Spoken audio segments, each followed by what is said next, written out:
पश्चिम Asia की जंग युद्ध विराम के पीछे छिपा बारूद। क्या दुनिया तीसरे विश्व युद्ध की दहलीज पर खड़ी है? पश्चिम एशिया की तपती रेत पर आज सिर्फ मिसाइलें नहीं उड़ रही हैं, बल्कि महाशक्तियों की महत्वाकांक्षाएं भी टकरा रही हैं। एक तरफ अमेरिका और इजराइल तो दूसरी तरफ ईरान अपने सहयोगियों के साथ खड़ा है। समुद्र में युद्धपोत तैनात हैं, आसमान में ड्रोन मंडरा रहे हैं और दुनिया की अर्थव्यवस्था की धड़कन माने जाने वाले तेल मार्ग खतरे में है।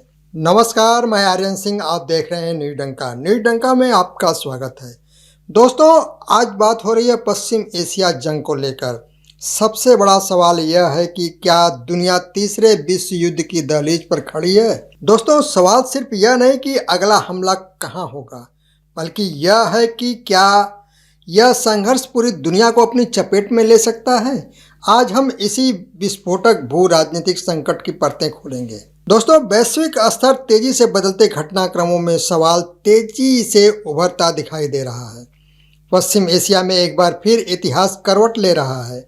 वह इलाका जिसने पिछले 100 वर्षों में साम्राज्यों का पतन देखा, तेल की राजनीति देखी, अरब इसराइल संघर्ष देखा, अमेरिकी हस्तक्षेप देखा और आतंकवाद के खिलाफ युद्ध देखा, आज उसी क्षेत्र में एक नया भू राजनीतिक भूकंप आकार ले रहा है। ईरान, अमेरिका, इजराइल, लेबनान और इनके बीच फैला हुआ पूरा पश्चिम एशिया दुनिया भर के राजनयिक युद्ध रोकने की कोशिश कर रहे हैं, लेकिन जमीन पर गोलियां अब भी चल रही हैं, मिसाइलें अब भी दागी जा रही हैं, ड्रोन अब भी गिराए जा रहे हैं। कागज पर युद्ध विराम है, लेकिन हकीकत में बारूद अब भी सुलग रहा है। कई विश्लेषक इसे युद्ध विराम नहीं बल्कि सशस्त्र विराम कह रहे हैं। एक ऐसा विराम जिसमें दोनों पक्ष हथियार रखकर नहीं बैठे, बल्कि अगली लड़ाई की तैयारी कर रहे हैं। सबसे बड़ा सवाल यह है कि आखिर यह संघर्ष इतना खतरनाक क्यों माना जा रहा है? क्योंकि दुनिया के बड़े बड़े रणनीतिकार इस जंग को केवल ईरान और इजराइल की लड़ाई नहीं, बल्कि वैश्विक शक्ति संतुलन की लड़ाई बता रहे हैं। और क्यों अमेरिका तथा ईरान के बीच सीधे टकराव की आशंका पहले से कहीं ज़्यादा बढ़ गई है? इन सवालों के जवाब खोजने के लिए हमें इस संघर्ष की सतह के नीचे छिपी राजनीति को समझना होगा। अमेरिका की नई रणनीति। अमेरिकी राष्ट्रपति डोनाल्ड ट्रंप ने हाल ही में कहा कि उन्हें ईरान के साथ समझौता करने की कोई जल्दी नहीं है। यह बयान सामान्य नहीं था, क्योंकि कूटनीति की भाषा में जल्दी नहीं का मतलब अक्सर यह होता है कि सामने वाला पक्ष खुद को मजबूत स्थिति में मान रहा है। अमेरिका को लगता है कि समय उसके पक्ष में है। उसका मानना है कि आर्थिक प्रतिबंध, सैन्य दबाव और नौसैनिक नाकाबंदी मिलकर ईरान को झुकाने के लिए पर्याप्त हैं। लेकिन सवाल यह है कि क्या वास्तव में ऐसा है? अगर हम पिछले 4 महीनों के घटनाक्रमों को देखें तो तस्वीर इतनी सरल नहीं दिखाई देती। ईरान की अर्थव्यवस्था दबाव में जरूर है, उसके तेल निर्यात पर असर पड़ा है, लेकिन इसके बावजूद तेहरान झुका नहीं है, बल्कि उसने अपनी सैन्य और रणनीति क्षमता का प्रदर्शन लगातार किया है। यही वजह है कि अमेरिकी रणनीतिकारों के बीच भी मतभेद दिखाई देते हैं। एक वर्ग चाहता है कि दबाव बढ़ाया जाए, दूसरा वर्ग मानता है कि ज़्यादा दबाव सीधे युद्ध में बदल सकता है। और यही वह बिंदु है जहां पश्चिम एशिया की राजनीति सबसे ज़्यादा खतरनाक हो जाती है। होर्मुज़ जल डमरू मध्य का खेल।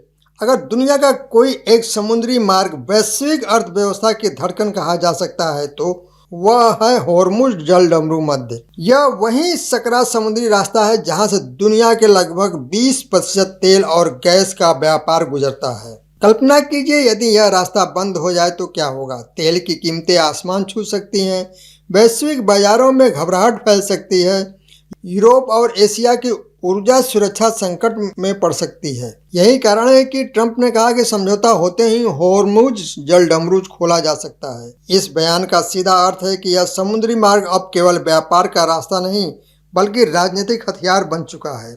ईरान वर्षों से संकेत देता रहा है कि यदि उसके अस्तित्व को खतरा हुआ तो वह होर्मुज़ को बंद करने की कोशिश कर सकता है। दूसरी ओर अमेरिका किसी भी कीमत पर ऐसा होने नहीं देना चाहता है। यानी संघर्ष असली केंद्र केवल मिसाइलें नहीं है, असली केंद्र वैश्विक ऊर्जा बाजार है। जब दुनिया की नज़रें मिसाइलों और ड्रोन पर थी, तब समुद्र में एक अलग लड़ाई चल रही थी। अमेरिकी सेंट्रल कमांड ने दावा किया कि उसने वाणिज्य जहाज को रोक दिया जो ईरान की ओर जा रहा था, जहाज को कई चेतावनियां दी गई, लेकिन जब उसने दिशा नहीं बदली तो उसके इंजन कक्ष पर हेल फायर मिसाइल दागी गई। यह घटना साधारण नहीं है, क्योंकि इसका मतलब अमेरिका अब केवल सैन्य लक्ष्यों पर नहीं बल्कि समुद्री आपूर्ति श्रृंखला पर भी दबाव बना रहा है। राजनीतिक भाषा में इसे समुद्री नाकाबंदी कहा जा सकता है। इतिहास गवाह है कि नाकाबंदी अक्सर युद्ध को और भड़काती है। 1914 में भी ऐसा हुआ था। 1941 में जापान के खिलाफ अमेरिकी आर्थिक दबाव ने भी अंततः पर्ल हार्बर जैसी घटना को जन्म दिया। यानी जब आर्थिक रास्ते बंद होने लगते हैं तो सैन्य टकराव की संभावना बढ़ जाती है। दोस्तों, आपको बता दूं कि 21वीं सदी के युद्ध अब टैंकों और सैनिकों से नहीं जीते जाते। आज युद्ध का सबसे खतरनाक हथियार ड्रोन बन चुका है। ईरान ने दावा किया कि उसने अमेरिका की MQ-1 और MQ-9 ड्रोन मार गिराए। यदि यह दावा सही है तो इसका रणनीतिक महत्व बहुत बड़ा है, क्योंकि अमेरिका की सैन्य शक्ति का एक बड़ा हिस्सा निगरानी ड्रोन और ड्रोन तकनीकी पर आधारित है। ड्रोन केवल कैमरा नहीं होते, वे दुश्मन की गतिविधियों की जानकारी जुटाते हैं, लक्ष्य चिन्हित करते हैं और कई बार सीधे हमला भी करते हैं। ईरान का संदेश स्पष्ट है, वह यह दिखाना चाहता है कि उसकी वायु रक्षा प्रणाली अमेरिकी तकनीकी का मुकाबला कर सकती है। दूसरी तरफ अमेरिका यह दिखाना चाहता है कि उसकी सैन्य पहुंच अब भी पूरे क्षेत्र में कायम है। यानी यह केवल ड्रोन गिराने की घटना नहीं है, यह तकनीकी श्रेष्ठता की लड़ाई है। अब बात करते हैं उस मोर्चे की जिस पर कम चर्चा हो रही है, लेकिन जो सबसे खतरनाक साबित हो सकता है, लेबनान। इजराइल ने दावा किया कि उसकी सेना ने लिटानी नदी पार करके ब्यूफोर्ट कैसल पर कब्जा कर लिया है। पहली नज़र में यह केवल एक सामरिक उपलब्धि लग सकती है, लेकिन वास्तव में इसका महत्व कहीं ज़्यादा बड़ा है। ब्यूफोर्ट कैसल सदियों से दक्षिणी लेबनान की ऊंचाइयों पर स्थित एक रणनीतिक बिंदु रहा है, जो इस क्षेत्र को नियंत्रित करता है। उसे आसपास के बड़े इलाकों पर नज़र रखने की क्षमता मिल जाती है। इजराइल का कहना है कि यह उसके उत्तरी इलाकों की सुरक्षा के लिए जरूरी है, लेकिन आलोचक कहते हैं कि यह कदम संघर्ष को और फैलाने वाला साबित हो सकता है, क्योंकि लेबनान में सक्रिय ईरान समर्थित संगठन हिजबुल्लाह पहले ही इजराइल के साथ कई बार संघर्ष कर चुका है। यदि यह मोर्चा पूरी तरह खोला गया तो स्थिति और विस्फोटक हो सकती है।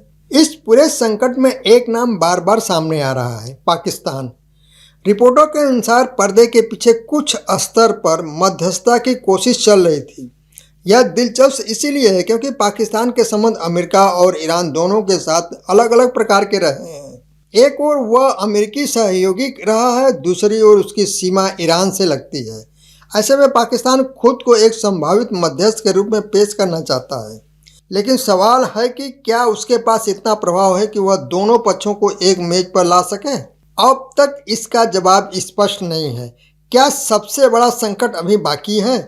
आज पश्चिम एशिया एक ऐसे मोड़ पर खड़ा है जहां हर घटना नई प्रतिक्रिया पैदा कर रही है। एक ड्रोन गिरता है, जवाब में मिसाइल चलती है।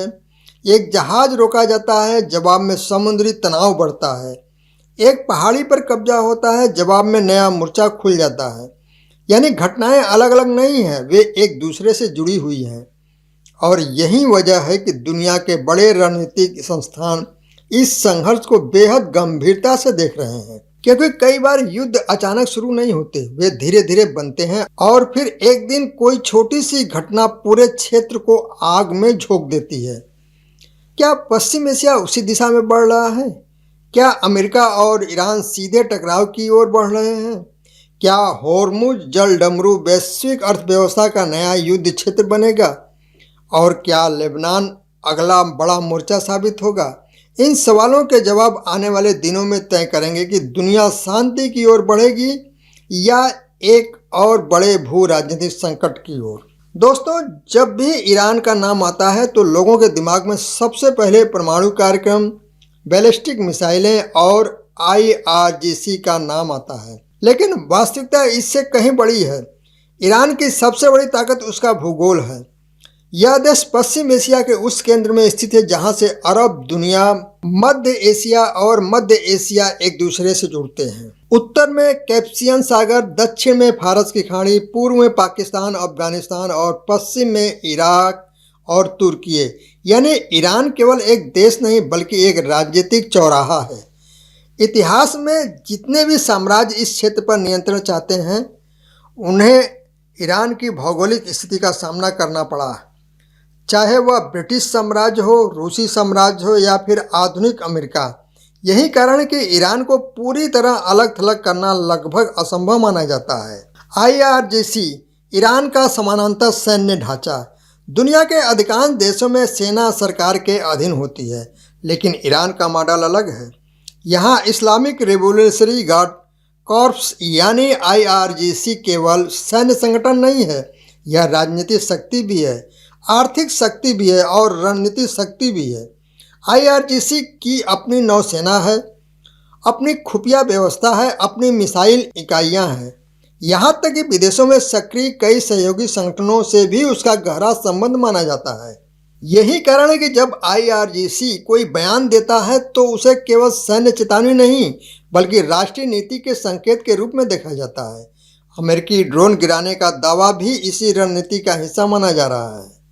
संदेश साफ है, ईरान दुनिया को दिखाना चाहता है कि वह केवल बचाव नहीं कर रहा है बल्कि जवाब देने की क्षमता भी रखता है। अब सवाल उठता है कि इजराइल लगातार इतने आक्रामक कदम क्यों उठा रहा है। इसका उत्तर उसकी राष्ट्रीय सुरक्षा सोच में छिपा है। इजराइल एक छोटा देश है, उसकी भौगोलिक गहराई बहुत कम है, कई जगहों पर उसकी चौड़ाई मात्र कुछ दर्जन किलोमीटर रह जाती है। यही वजह है कि इजरायली रणनीतिकार दशकों से एक सिद्धांत पर काम करते हैं, खतरे को अपनी सीमा तक पहुंचने से पहले रोक दो।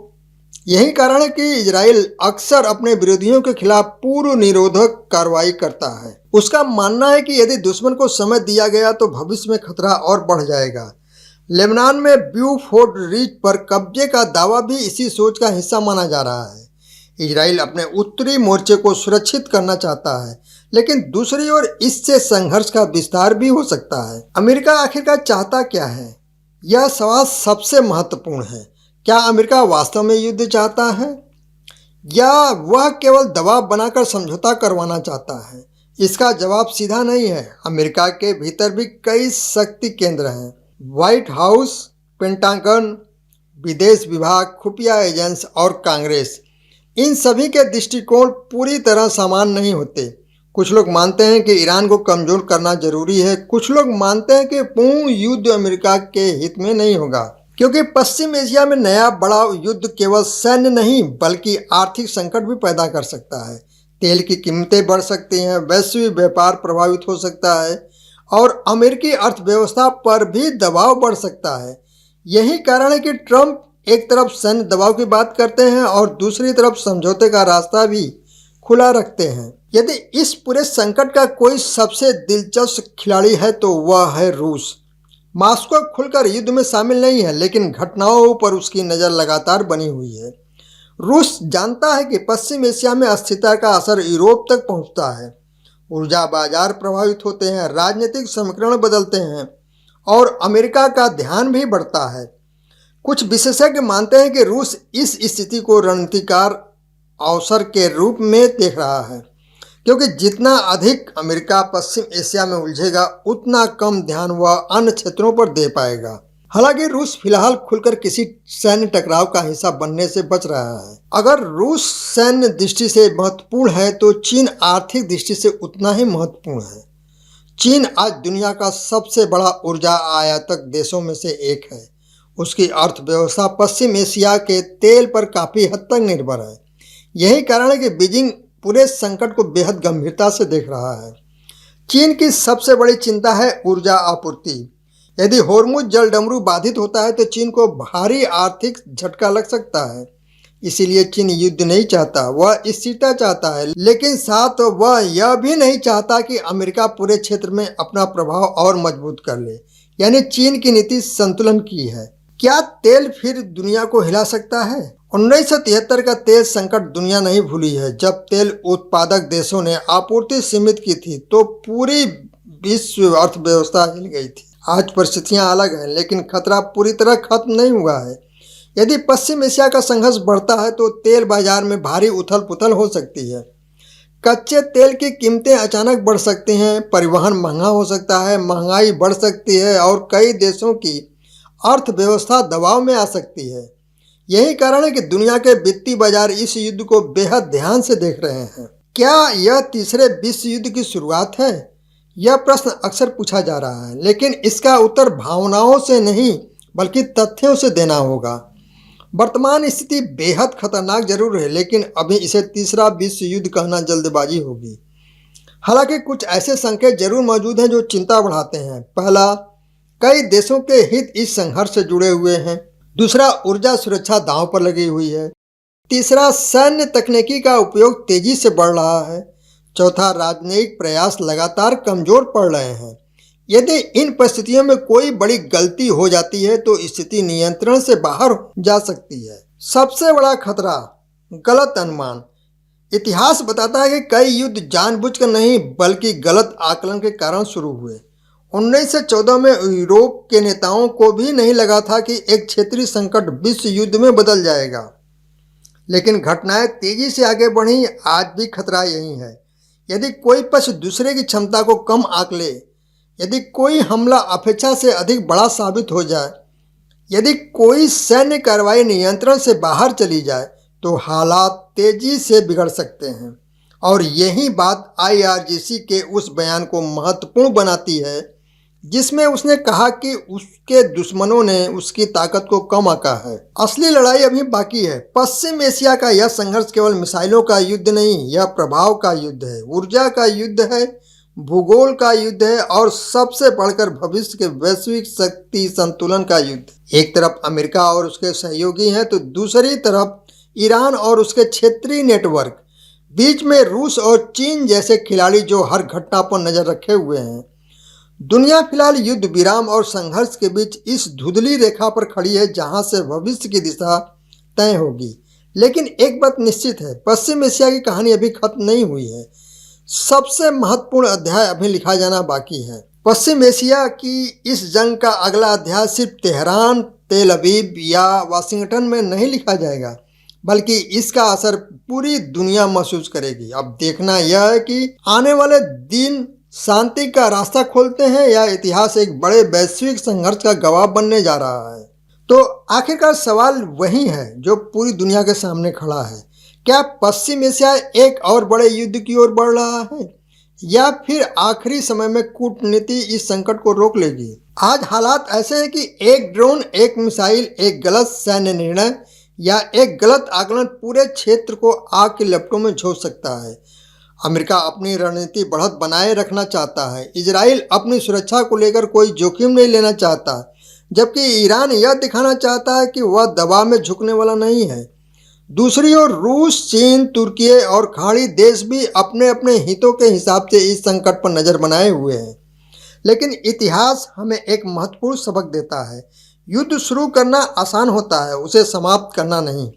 संघर्ष की कीमत केवल सेनाएं नहीं चुकाती, बल्कि आम नागरिक, वैश्विक अर्थव्यवस्था और आने वाली पीढ़ियां भी इसकी भारी कीमत अदा करती हैं। दोस्तों, अगर आपको यह विश्लेषण पसंद आया हो तो वीडियो को लाइक करें, चैनल को सब्सक्राइब करें। धन्यवाद।